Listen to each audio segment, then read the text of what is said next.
Young Thug, shout out Miss Barlow, Rig Big Bouncer. Alright, I'm going to teach y'all how to take a picture using subject blur, panning, and stop action. First off, we got subject motion blur. In subject motion blur, you want your shutter around 30 or lower, and your ISO 50 to 200, so that's a low ISO. And then your aperture, you want a low aperture, such as like f22, f16, f14.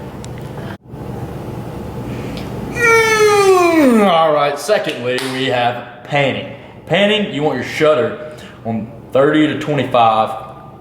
And you want it in night or landscape shooting mode on your shutter priority. And for your ISO, you want it on the lowest number possible. But your aperture depends on the lighting situation. Not while taking the photo, you're going to want to take your camera out, turn it on, and you're going to want to follow the subject that is in motion.